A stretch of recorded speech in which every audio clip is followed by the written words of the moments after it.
Merci, Président.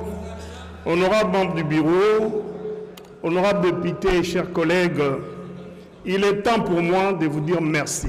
Merci parce que, au-delà pour moi de considérer que les fondamentaux devaient nous dérailler, mais au moins j'ai vu que tout le monde a adhéré et puis a pris l'engagement de faire avancer et de faire des améliorations dans des lieux où les choses seront indiquées, principalement dans des commissions.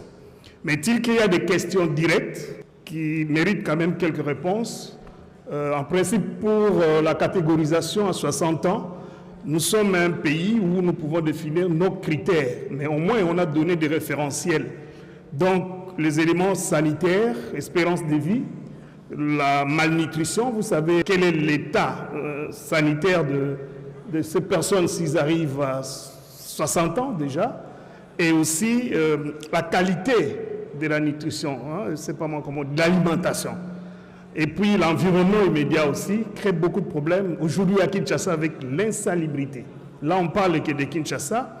Le manque de soutien dans nos villages, moi je suis un élu du village, donc dans les milieux ruraux, la situation est plus difficile que cela.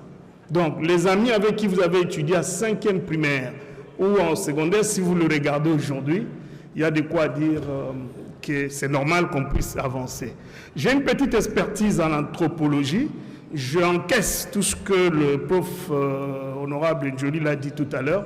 C'est vrai que c'est dans l'anthropologie, finalement, qu'il y a tous ces problèmes qu'on connaît en contradiction. Disons, quand on met la dialectique avec notre culture, il était nécessaire de relever.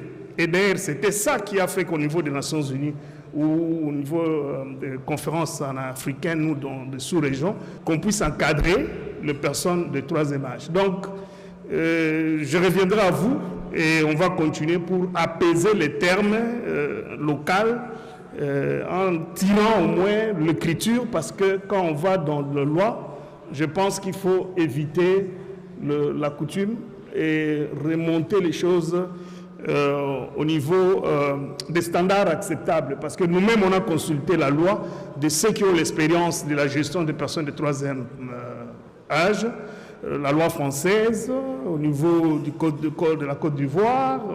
Il y a autant de pays comme ça, de la vieille démocratie aussi, qui ont réussi et qui nous donnent des modèles qu'on peut appliquer et aller de l'avant. Donc je ne vais pas abuser vraiment de votre temps, parce que vous aviez déjà démontré par vos questions. Et je vais répondre directement aussi à l'honorable Sakata, que je remercie, et à Madame